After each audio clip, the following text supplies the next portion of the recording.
Hola, ¿qué tal estás? Muy bien. Yo me alegro si estás muy bien. Yo no tan bien, estoy un poquito, pero el vídeo de hoy es breve, así que paso muy directamente al grano. Ya me has oído hablar unas cuantas veces de las plataformas dichosas, que estarás tú también diciendo, bueno, ¿qué es esto de las plataformas? Te he hablado varias veces, te he anticipado un vídeo, pues aquí tienes el primero, aunque no será el último probablemente. ¿Qué es una plataforma en un coche eléctrico? No sé si te lo has planteado o si sabes la diferencia de un coche eléctrico y un coche de combustión por dentro. Por fuera son parecidos, llevan ruedas, llevan carrocería, llevan un volante. Sin embargo, por dentro hay muchísimas diferencias. El coche eléctrico no lleva motor de combustión, no lleva depósito de combustible, no lleva ejes para las ruedas porque también se guían por la plataforma. Por lo tanto, te voy a comentar muy rápidamente, me voy a poner las gafas mejor, lo que es básicamente una plataforma para que lo tengas en cuenta. Y en este terreno, una vez más, Tesla ha sido la empresa pionera, que ahora ya hacen todos los fabricantes del mundo. Vale, entonces, en primer lugar es un soporte físico. Y sobre ese soporte físico, en el caso del coche eléctrico, va todo, porque ahí van los circuitos integrados, van los semiconductores, van los chips, lleva electrónica bastante parecida, por cierto, a la de un ordenador portátil, a mayor tamaño y escala todo. Y por cierto también, las baterías ya existen coches en los que son modulables, están en fase de prueba, de prototipo, queda escalarlo a producción industrial, pero ya existe la posibilidad en los coches de última generación eléctricos que si tienes un problema en algún módulo de una batería, en vez de tener que cambiarla toda entera, puedas cambiar solo ese módulo. Veremos a ver lo que da de sí, los fallos que tienen, prueba y error, acierto y equivocación, hasta que den con un sistema escalable. Vale, pero lo segundo, que es en lo que más me quiero centrar hoy, es primordialmente el concepto de lo que significa la plataforma. Y ese concepto tiene que ver con el software y no con el hardware. Es decir, al final, el lenguaje de programación, el mismo que hace que podamos tener un montón de aplicaciones en el móvil o un montón de programas en el ordenador con los que trabajamos, desde tratamiento de textos, hoja de cálculo, etcétera, etcétera, etcétera, todo eso mismo lo lleva un coche dentro.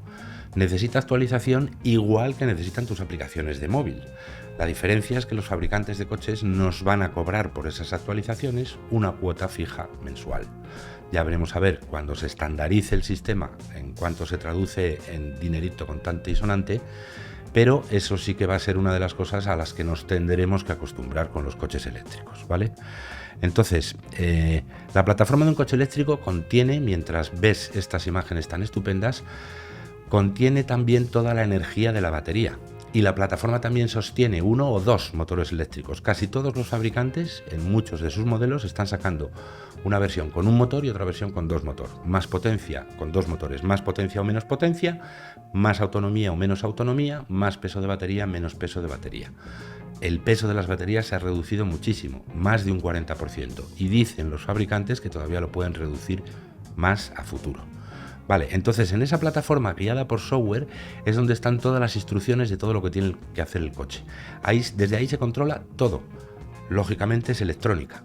Desde ahí se controla la temperatura de la batería, la del motor o los motores, la de las ruedas, por cierto, cómo se gira, por cierto, cómo se frena. Si no has tenido la experiencia de conducir un coche eléctrico, te puedo decir que en cuanto levantas el pie del acelerador, el coche ya empieza a frenar un poquito, ¿vale? Y como es software y no hardware, es muy difícil copiar eso de unos fabricantes a otros, ¿vale?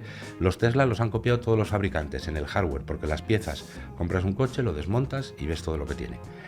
El software, mientras no consigas hackearlo, y hasta la fecha ningún fabricante ha reconocido haberlo conseguido, es diferente. Eso hace que, por ejemplo, con la misma batería con la que un Tesla puede hacer 580, 600 kilómetros, un Volkswagen, un BMW, un Toyota, un Hyundai o cualquier otra marca equivalente consigue hacer un 20% menos. ¿Por qué? Porque no llevan el mismo software. ¿Y por qué lo lleva Tesla? Pues porque llevan trabajando con inteligencia artificial prácticamente desde el año 2012. Dojo, del que ya te he hablado, es uno de los supercomputadores más potentes del mundo y es el que utilizan para el desarrollo de inteligencia artificial. Y además, con las plataformas viene el último tema que está de moda. Y con esto voy a ir terminando hoy porque no me queda mucha energía. La conducción autónoma, el FSD, esas son las siglas del acrónimo que ves en la pizarra, Full Self Driving, tiene 5 niveles distintos de autonomía. El nivel 5 es en el que el coche no solo no llevará conductor, sino que no lleva ni volante. Para eso nos quedan muchos años, muchos, así que tranquilidad y buenos alimentos.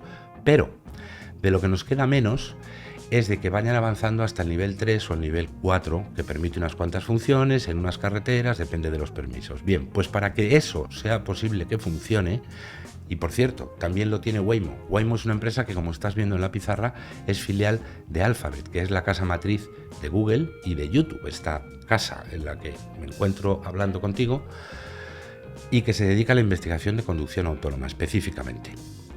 ¿Vale? Bueno, pues eso es posible gracias al software y a la inteligencia artificial. Aplicaciones que le dicen al coche lo que tiene que hacer y que tienen trillones y trillones de parámetros. De manera que, recordándote que este es un canal de libertad con principios, te invito a que no te pierdas el próximo episodio del canal de Alfonso Fraile. ¡Chao!